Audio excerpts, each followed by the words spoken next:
What's up, everybody? My name is Scott Waters. Welcome to Live to Metal. It's time for a Rock Metal Update.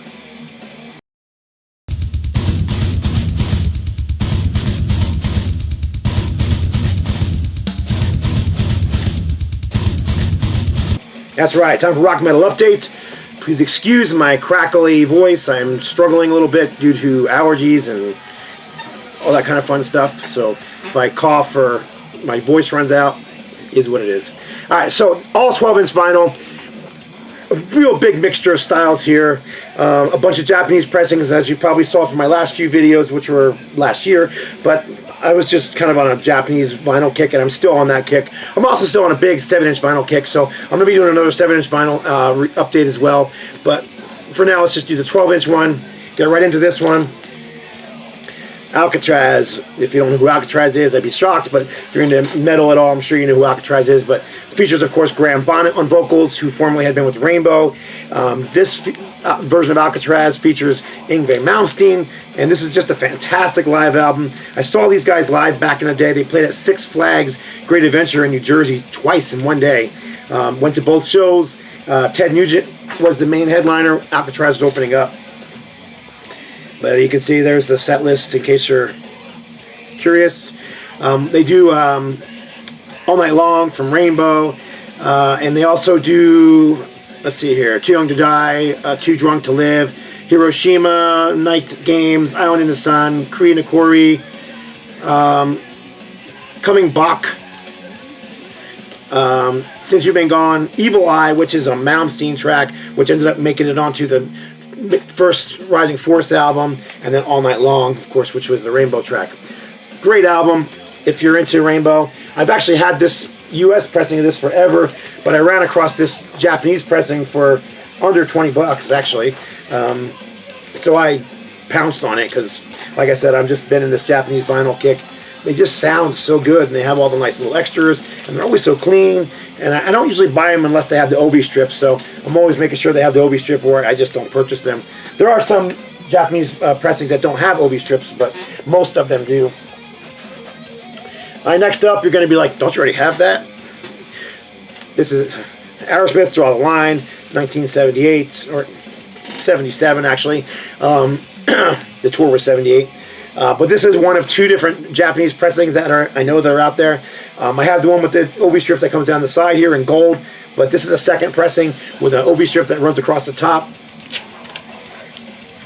And I ordered this one, gosh, I'm going to say 9 months ago. I got this from an eBay seller, and I saw he mailed it, so I felt bad, but the thing didn't come out for like I said, 9 months ago. It got lost in the mail somewhere between Japan and here. Finally showed up.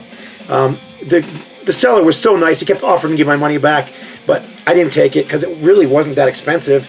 I was like, you know, for the 20 bucks or so, let's not worry about it, and hopefully it'll show up one of these days. And eventually it did show up. So very cool seller. Like I said, the fact that he even offered to give me the money back, knowing he mailed it, was cool. So Aerosmith, Draw the Line, one of my all-time favorite bands, as y'all probably already know.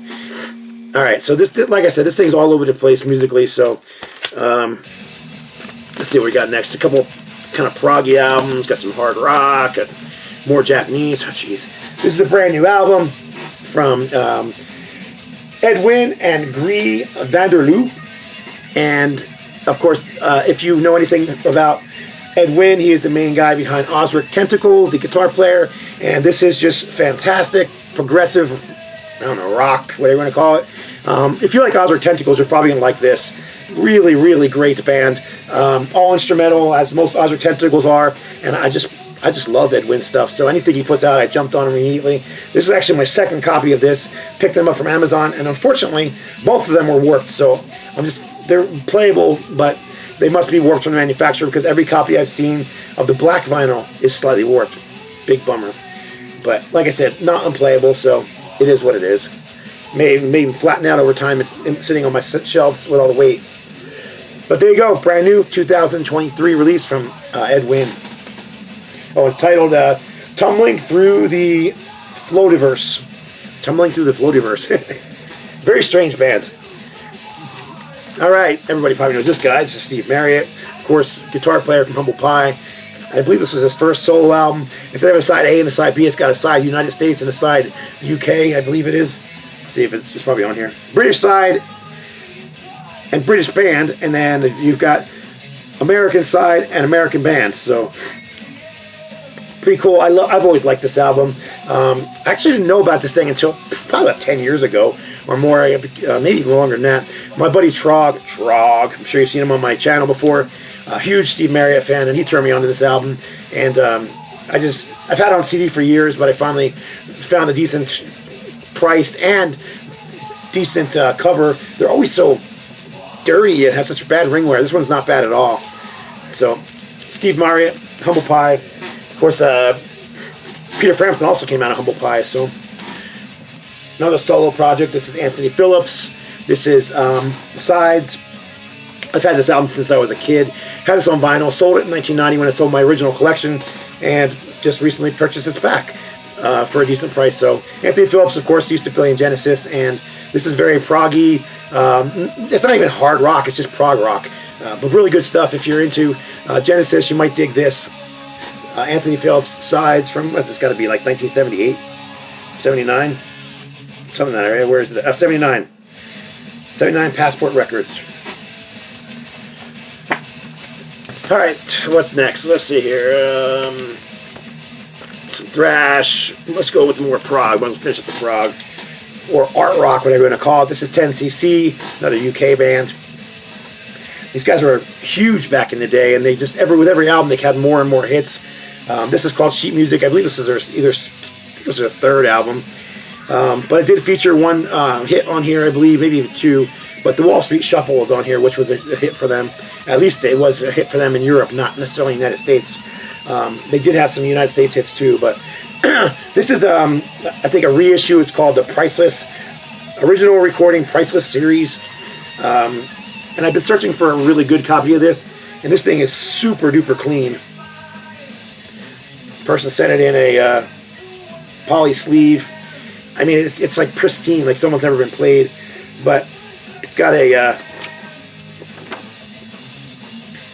picture sleeve with some other albums on the series. So you've got Sabbath, Heaven and Hell, Thin Lizzy, Jailbreak, Bad Reputation, Barry White's Greatest Hits. And my voice is all crackly and stuff. Maybe I can get that Barry White sound. Rod Stewart, Status Quo. So yeah, you get the idea. So Tencc, Sheet Music. I've just, another kick I've been on, Tencc kick. The funny thing is, I just got one song stuck in my head one day, and I played it on, I just asked Siri to play the song. The Things You Do for Love. Remember that song? When I was a kid, I mean a little kid, I had that on a 45. So that just got me on a kick of looking for more of their stuff that I hadn't heard in a long time. This is one of the ones I didn't pick up. I pretty much have all their early albums down on vinyl and a ton of their singles. So Tencc, Sheet Music, UK, art rock, prog rock, whatever you want to call it. Let's see, is there anything else in here that's not metal? Nope, everything else in here is either metal or hard rock, so let's get into it. Three from the same band, Brainstorm, Liquid Monster. Just came out on, this is AFM. It is a gatefold, fantastic German power metal. Love this band. I mean, I really like this band. They're very, some people say that they, I don't know. I don't know why they're not more popular. I've heard people say that they don't stand out to me or something like that. They just sound like, but they really do. They have a very unique sound, especially in their singer. Let's see if I can, there you go. He's got a very distinctive singing voice and singing style that I really enjoy. Andy B. Frank is his name. He also sang in another band that you'll be hearing more about soon. But in the meantime, this Brainstorm stuff is fantastic. And this just happens to be one of my favorite albums, Liquid Monster. Come on, there it goes. So, Liquid Monster. One of my other favorites from them, this is Soul Temptation. And this one was released in the United States, only on Brutal Planet Records. Licensed from Metal Blade. This was released just at the end of 2022. This one is not a gatefold, but it is on an emerald green vinyl, and it has an insert, which the other ones don't have inserts. Band photos, lyrics, custom center labels, which if I can get this thing back in here, would be awesome. So there's the custom center label. Like I said, Brutal Planet Records, so you can get that one at boonsoverstock.com. And it did have a hype sticker on it as well. And I believe this one is available on there you go, the hype sticker. I believe this one is available in Europe on Amazon and through some other places out in Europe. I'm pretty sure the European distribution company picked this thing up. So if you're looking for it, take a look on Amazon and see if it's there or not. But in the United States, you probably get it on Amazon too, but you might get it just a hair cheaper if you go to boonsoverstock.com. And finally, Downburst, which another one I love.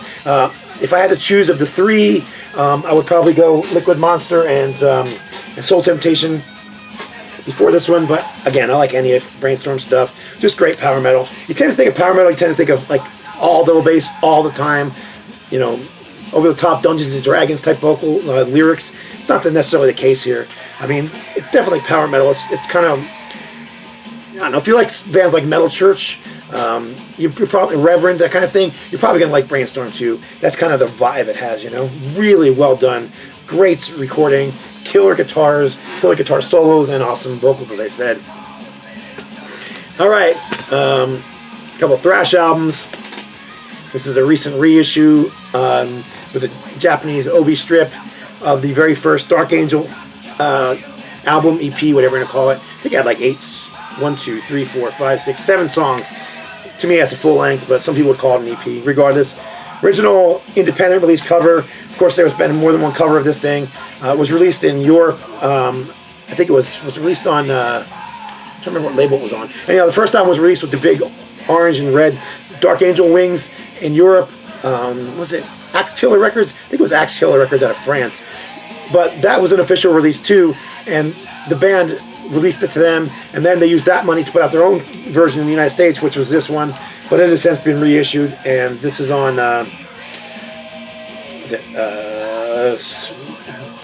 Metal Mania Records? Yeah, Metal Mania Records, which I assume is out of Japan, but I don't know much about them. So, but it didn't matter. I didn't have this version, and I'm a Dark Angel fanatic, so I had to have it. Matter of fact, Dark Angel's playing this summer in LA,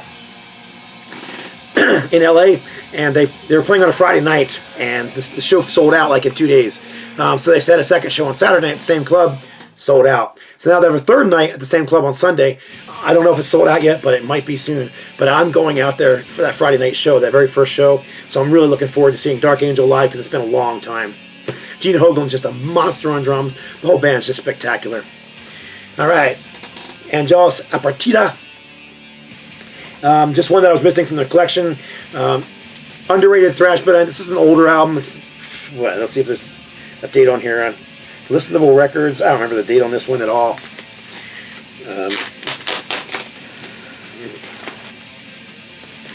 Let's see. Red vinyl. Custom center label. Fantastic thrash band. Insert, photos, lyrics. But I pulled all that out because I'm still looking for the date. Let's see. Recorded 2010. Yeah, 2010. That's the correct date. Recorded in January and February 2010. See, I was right. So there you go. Angelus Apartita. This one's available on, I believe, Amazon. Fairly inexpensive, like $20 or under last time I looked. So this is Clockwork. Again, just hammer to the brain, thrash metal. If you're into that style, which of course I am, then you're probably going to dig them. They've got a ton of albums out. I've shown their stuff before. Grab it if you can. Next up, a few Japanese pressings. Actually, the next one up is a Japanese pressing of a Japanese band, which everybody's going to be familiar with. This is the first Loudness album from, 1983 or so. But this is the Birthday Eve. But yeah, this is a Japanese pressing of it. I had a UK pressing of it, which I still have. But now I have the nice Japanese pressing with the original obi strip. And it's got this foldable insert, which obviously somebody has folded it. But just great old school heavy metal. There's early sounds before they got more Americanized on some of the popular albums in the 80s. It was kind of a mixture of, they're obviously very heavily influenced by bands like Deep Purple, but also Judas Priest. I hear a lot of Priest influences. Excuse me. Struggling a little bit with this, my voice today. But anyhow, the Birthday Eve Japanese pressing, under 20 bucks, so I had to grab it. There was just no way I could leave that sitting there. This just never show up here in this condition in the United States for under 20 bucks. So, and this next one as well. No obi strip on this one. There never was an obi strip as far as I know. Just a hype sticker. But this is a Japanese only release. It says the early years of Loudness, a compilation up and through I can't remember which albums it was all the way through. I should have looked that up before I did the video. Huh? It is a gatefold. Picture of the band on the inside. So let's go see the albums. The Birthday Eve, Devil Soldier, Law of the Devil's Land, Disillusion, and Thunder in the East. Those are the albums that are on here. And so what is that? 1980. Shoot, it's just basically all the early 80s through the mid 80s. So I've never owned this one before, so it's kind of cool to have. But like I said, it is a compilation. Still cool to have. Anything by Loudness is cool to have, especially Japanese pressings. Next one is also a Japanese only release and is also a compilation. Come on. There we go. Deep Purple, 24 Karat Purple. This is the it's got a bunch of stuff on here, but Woman from Tokyo, from Who Do We Think We Are, Fireball from Fireball, Strange Kind of Woman from Live from Made in Japan, Never Before from Machine Head, Blackmore's Night, recorded live in Japan, so it's not from the Made in Japan album. But then you got Speed King on the B side, Smoke on the Water from Made in Japan, so it's a long version, and then ends with Child in Time. Again, with the nice obi strip and the insert and everything. I'll show you the insert real quick. I'm just a Purple fanatic. I love Deep Purple. I collect anything from them. There's so many cool Japanese releases from Purple. They were so popular there. So there you go. Check out this. It's your Blackmore. It's a nice little 24 by 12 poster, and then on the opposite side you get all the lyrics in Japanese and pictures of the albums. Beautiful, beautiful compilation. I don't think 24 Karat Purple was released here, but regardless, nice Japanese version of it. Again, with the obi. I really try not to collect Japanese albums that don't have the obi, if they came with them. Like that Loudness one didn't, so I don't care because it didn't have one. But if it did, I kind of have to have them. It just seems like it's incomplete without it, and that's probably just the completest to me. Even if I get it for cheap, it just... I have one, and it bugs me because I've been looking for the obi strip ever since, and I just never run across it. So I'm like, I figure, if I ever find a copy that's beat up... What is it with Japanese singles? They're just rarely ever beat up. They're always in good shape. But I figured, one of these days I'll run across a beat-up copy that'll be cheap, and I'll buy it just for the obi strip, and then I'll replace mine. I've never run across it. So it's Judas Priest Killing Machine. That's the one I'm talking about. I have the Japanese pressing, has the insert, beautiful condition, missing the obi. But regardless, Purple, 24 Karat Purple. This next one is a grail. I've always wanted a Japanese pressing of this. This is going to be the last one I show for this video, but this is Rainbow Rising. Just one of the greatest albums ever recorded, in my opinion. Love this album so much. I've got a huge, I don't know, 24 by 24 inch banner of it hanging on the ceiling up here. Great album cover as well. And obviously the band is just made up of legends, every single one of them. Tony Carey on keyboards, Kazi Powell on drums, of course Kazi passed away. Ronnie James Dio on vocals, of course Ronnie has passed away. Jimmy Bain on bass, Jimmy's also passed away. Richie Blackmore on guitar. So, fantastic album. Gatefold, like the US version, but has the Obi strip and the extra insert with the Japanese lyrics and whatnot. So, there you go. That's my 12-inch vinyl updates. I do have another 12-inch vinyl update coming up. Bootlegs and live albums. A bunch of killer bootlegs have come out recently that I've grabbed. Sacrifice, Anthrax, Maiden, some great stuff. So that's it. Appreciate y'all watching. God bless. Stay strong.